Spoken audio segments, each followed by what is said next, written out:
Tudo da Canção Nova em um só lugar. Canção Nova Play. O Senhor esteja convosco. Ele está no meio de nós. Proclamação do Evangelho de Jesus Cristo segundo Mateus. Glória a vós, Senhor. Naquele tempo, disse Jesus aos seus discípulos esta parábola. Um homem ia viajar para o estrangeiro. Chamou seus empregados e lhes entregou seus bens. A um deu 5 talentos, a outro deu 2, e ao terceiro 1. A cada qual de acordo com a sua capacidade. Em seguida viajou. O empregado que havia recebido 5 talentos saiu logo, trabalhou com eles e lucrou outros 5. Do mesmo modo, o que havia recebido 2, lucrou outros 2. Mas aquele que havia recebido 1 só, saiu, cavou um buraco na terra e escondeu o dinheiro do seu patrão. Depois de muito tempo, o patrão voltou e foi acertar contas com os empregados. O empregado que havia recebido 5 talentos entregou-lhe mais 5, dizendo: Senhor, tu me entregaste 5 talentos. Aqui estão mais 5 que lucrei. O patrão lhe disse: Muito bem, servo bom e fiel. Como fosse fiel na administração de tão pouco, eu te confiarei muito mais. Vem participar da minha alegria. Chegou também o que havia recebido 2 talentos e disse: Senhor, tu me entregaste 2 talentos. Aqui estão mais 2 que lucrei. O patrão lhe disse: Muito bem, servo bom e fiel. Como foste fiel na administração de tão pouco, eu te confiarei muito mais. Vem participar da minha alegria. Por fim chegou aquele que havia recebido 1 talento e disse: Senhor, sei que és um homem severo, pois colhes onde não plantaste e ceifas onde não semeaste. Por isso fiquei com medo e escondi o teu talento no chão. Aqui tens o que te pertence. O patrão lhe respondeu: Servo mau e preguiçoso, tu sabias que eu colho onde não plantei e que ceifo onde não semeei. Então devias ter depositado meu dinheiro no banco, para que, ao voltar, eu recebesse com juros o que me pertence. Em seguida, o patrão ordenou: Tirai dele o talento e dai-o àquele que tem 10, porque a todo aquele que tem será dado mais e terá em abundância, mas aquele que não tem, até o que tem lhe será tirado. Quanto a este servo inútil, jogai-o fora na escuridão. Ali haverá choro e ranger de dentes. Palavra da salvação. Glória a vós, Senhor.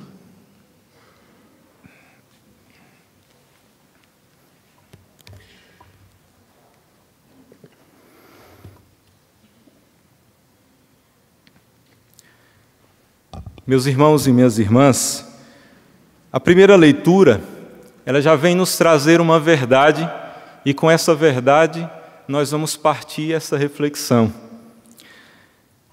Nós fomos escolhidos. Nós fomos chamados. É a primeira verdade que essa primeira leitura nos traz e que é uma verdade que vem de Deus. Todos nós fomos chamados por Deus. Todos nós, sem nenhuma exceção, fomos escolhidos. Lá em Jeremias: Antes do teu nascimento, eu já te conhecia, já te havia consagrado, eleito, e Deus já tinha um plano na vida de Jeremias, assim como na vida de cada um de nós. Os padres, aqueles que estão numa vida religiosa, numa vida consagrada, numa comunidade, aqueles leigos e leigas consagrados no mundo, estão nas paróquias, nas pastorais, em diversas realidades, nas paróquias, dioceses. Todos nós recebemos dons e talentos de Deus, e mais acima do que dons e talentos, o chamado, a escolha de Deus. É como diz na primeira leitura: Irmãos, Paulo falando aos coríntios, considerai vós mesmos como fostes chamados por Deus. Grava isso no teu coração. Você foi chamado. Você é um escolhido e uma escolhida de Deus. E aí vai mais adiante Paulo falando: Deus escolheu o que o mundo considera como estúpido para assim confundir os sábios. Deus escolheu o que o mundo considera como fraco para confundir os fortes. Deus escolheu o que para o mundo é sem importância e desprezado, o que não tem nenhuma serventia, para mostrar a inutilidade do que é considerado importante, para que ninguém possa gloriar-se diante dele. Qual era a realidade desses escolhidos da primeira leitura? Era a comunidade de Corinto. Corinto era uma comunidade onde Paulo mesmo falou depois que era uma comunidade onde existiam muitos dons, talentos. A força do Espírito Santo que descia ali na comunidade cristã agia de tal forma que aquele povo colocava em prática os dons do Espírito Santo, dom de profecia, dom de línguas, ciência e tantos outros. Era uma comunidade próspera nos dons e talentos. Mas Paulo fala: pois entre vós não há muitos sábios de sabedoria humana, nem muitos poderosos, nem muitos nobres.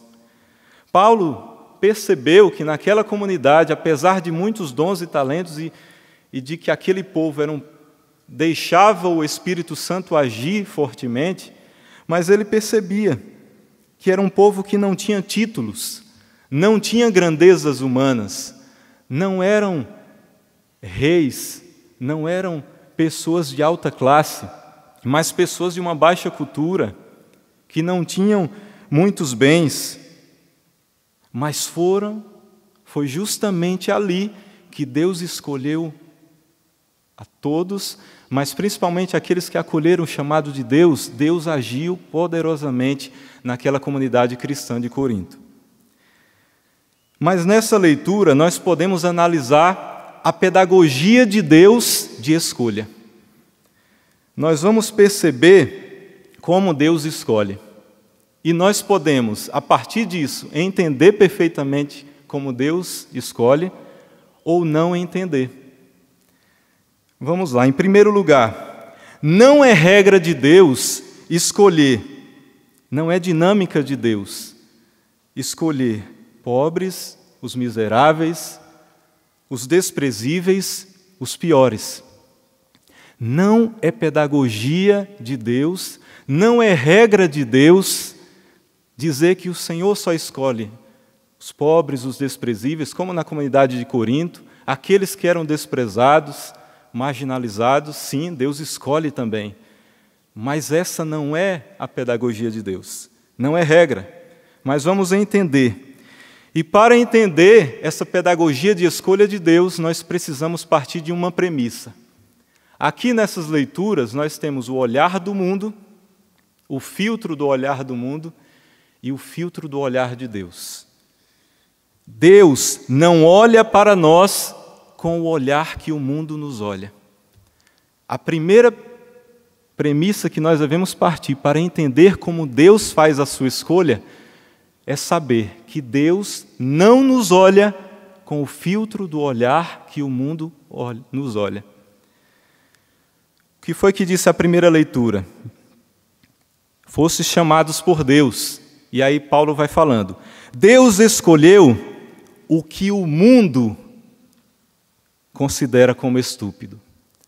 É o mundo que considera aquele estúpido. Deus não tem esse olhar. Deus escolheu o que o mundo considera como fraco.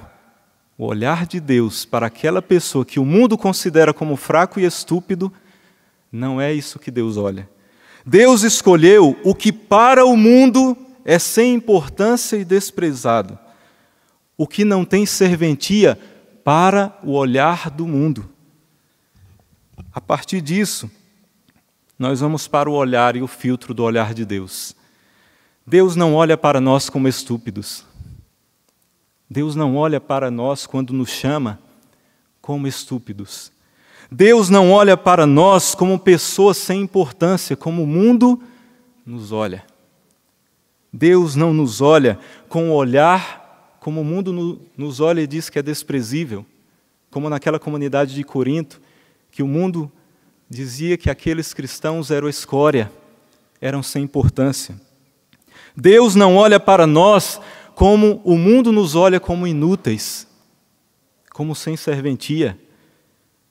Mesmo sabendo da nossa fragilidade, da concupiscência do pecado que age em nós, gerando o pecado, mesmo sabendo que nós somos frágeis, pecadores, Deus não nos olha como frágeis. Deus não nos olha como fragilizados.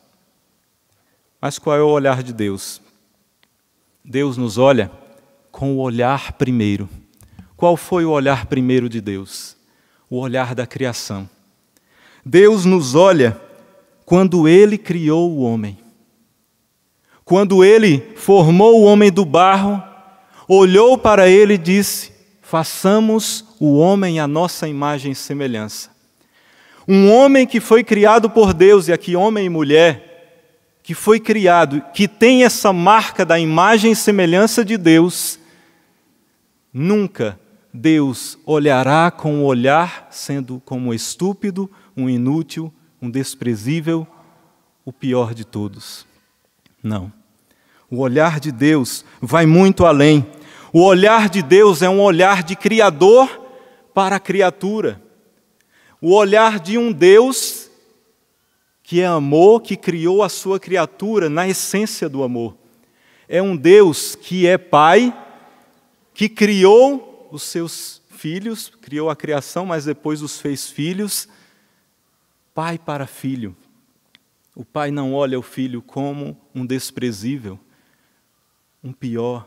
Por mais que o filho esteja numa vida desprezível, às vezes para o mundo ali, jogado, o olhar de mãe e de pai é um olhar além. Não olha como um nada, mas é o filho. E o olhar de Deus para nós é um filtro de um olhar de um Deus que nos criou por amor, de um olhar de pai que olha para a sua criatura e que marcou em nós dizendo: tu és a imagem e semelhança nossa, da Trindade. Esse é o olhar de Deus. O olhar de quem nos olha como imagem e semelhança. É como o olhar de um artista, de um restaurador. E aqui eu falo com propriedade porque, não para me gloriar, mas Deus me deu esse talento das artes. Então eu desenho e pinto. E eu já trabalhei muito com desenho e pintura, com restauração. E o olhar de Deus é como o olhar de um restaurador. O restaurador, quando pega uma obra destruída pelo tempo, ali mofada ou às vezes já desgastada pelo tempo, ele olha para aquela obra de arte não como uma obra jogada, já pode jogar para o lixo, não. Ele olha e ele vê a obra-prima como ela era no início. Por isso ele vai detalhe por detalhe, restaurando para deixar aquela obra de arte como era no início. Deus nos olha com o olhar de quem criou, por mais que aquela obra de arte está deteriorizada, mas Ele olha com o olhar de restaurador. Ele nos olha e vê a imagem primeira, como Ele nos criou. Não o desprezo que está. Por isso Ele tem um olhar que salva. Por isso o olhar do Senhor era um olhar diferente. Porque Deus, quando nos olha, Ele olha sabendo que aquela pessoa tem a possibilidade de, com a força do alto, do Espírito Santo, ela ser mais que vencedor. Paulo fala mais adiante nas suas cartas. Em Cristo nós somos mais que vencedores. É esse o olhar do Senhor quando olha para uma pessoa que está acabada, no fundo do poço. Ele olha, vê uma obra que precisa de restauração, mas ele olha com o olhar primeiro. É imagem e semelhança minha. Eu preciso restaurá-lo. Quando o Senhor um dia subiu, depois de tantos discípulos que ele tinha, ele subiu para rezar e pedir ao Pai para saber quais os 12 que ele escolheria. Ele rezou, desceu e foi escolher os 12. A palavra de Deus não diz que Jesus escolheu os desprezíveis, os piores, os marginalizados, os que o mundo achava como escória. A palavra diz que ele disse, escolheu os que ele quis. É querer de Deus nos escolher. Ele escolheu os que ele quis. É a pedagogia de Deus. O mundo, sim, olhava para eles com o olhar de publicanos, de pecadores, olhava com o olhar de adúlteros, de adúltera, mas o olhar de Deus era diferente. Enquanto alguns diziam que Levi era um cobrador de impostos, um ladrão, o próprio Mateus, quando escreveu o seu evangelho, citou, ele olhou para um homem, Mateus, ele próprio dizendo, enquanto os outros evangelistas disseram, era um cobrador de impostos. O próprio Mateus, que deixou-se ser olhado pelo Senhor, ele disse, Deus escolheu um homem, e disse o nome, Mateus. Deus, quando olhou para Mateus, não viu como um pecador, mas viu como alguém que daria a sua vida por ele, alguém que seria um evangelista, que escreveria o seu evangelho, alguém que daria a sua vida até o fim. Quando Deus olhou para Pedro, não olhou como alguém que o mundo desprezava, com uma profissão baixa. Não, ele olhou como alguém que, apesar da sua fraqueza, ele teria toda a possibilidade de ser o primeiro papa, o chefe da igreja, a pedra. Deus já olhava além. Quando Deus escolhia alguém, ele já olhava o além. O que vinha depois, até o próprio Judas, Deus escolheu e tentou diversas vezes resgatar Judas, inclusive deu autoridade para Judas para tentar salvar. Quando Deus nos escolhe, ele olha além. Quando Deus escolhe um sacerdote, Padre Valdinei, Deus não olhou com o olhar que o mundo olhava para o Senhor quando o Senhor teve o primeiro chamado, mas ele olhou lá quando o Senhor ainda tinha dúvidas, assim como eu também, mas com o olhar ele já olhava um grande sacerdote que salvaria almas e que entregaria a sua vida até o fim por Deus. Quantas vezes nós olhamos para a nossa vida com o olhar do mundo? Quantas vezes nós olhamos para os outros com esse olhar que o mundo tem, olhando só as piores coisas? Todos nós temos dons, talentos e temos a imagem e semelhança, mas muitas vezes nós fazemos esse filtro do mundo. Em primeiro nós, se nós formos elencar qualidades e defeitos, a gente vai colocar muito mais defeito. As qualidades vamos ter dificuldade. Assim como dos outros, nós olhamos muito mais os defeitos dos outros, não. Além de tudo aquilo, de todo aquele defeito, ele tem uma imagem e semelhança cravada nele, um germe divino que está ali, uma essência divina, uma essência de amor, que nada, nem o pecado, pode corromper a imagem e semelhança que já está dentro de nós. As pessoas podem olhar como desprezível, como pior, como rejeitado, mas Deus te olha como imagem e semelhança, como Ele já te olha no que você será, com o Espírito Santo agindo dentro de você. O olhar do Senhor, quando olhou para aquela mulher, que todos estavam ali julgando e iriam apedrejá-la. Todos olhavam como adúltera. O Senhor olhou como uma possibilidade de salvação. Ninguém te condenou, nem eu te condeno. Vai, não tornes a pecar. Ele sabia que aquela seria uma discípula depois dele. Senhor, lembra-te de mim quando entrares no teu reino, ladrão. Estava já morrendo no alto da cruz, do lado do Cristo. O Senhor disse, ainda hoje tu estarás comigo no paraíso. Quando todos achavam que aquele baixinho era um cobrador e ladrão, cobrador de impostos, o Senhor olhou para Zaqueu e disse, desce Zaqueu depressa dessa árvore, porque eu cearei na tua casa, e a salvação vai entrar na tua vida. Ele já olhou não como um ladrão, mas como alguém que com o poder de Deus seria um vencedor e seria salvo. O Senhor, quando olhou para Pedro, depois de ter negado 3 vezes, Pedro, tu me amas, apacenta as minhas ovelhas, tu és Pedro, sobre esta pedra edificarei a minha igreja. No Evangelho, para finalizar, o Senhor nos mostra essa parábola dos talentos. Como eu disse no início, pela primeira leitura, que eu parti dessa premissa, o Senhor nos escolheu a cada um. E todos, sem exceção, todos têm dons e talentos. Não tem ninguém aqui ou que está em casa que diga, eu não tenho um dom, eu não tenho um talento. Tem. A uns Deus deu 10, 15, 20, outros 5, outros 3. A uns deu 1, como diz, segundo a capacidade que Deus percebia de cada um. Mas não desmerecendo um ao outro. Pode ser que aquele que tenha um dom, o dom é muito maior do que o que tem 10. Mas todos nós temos dons e talentos. E que o Senhor diz, multiplique.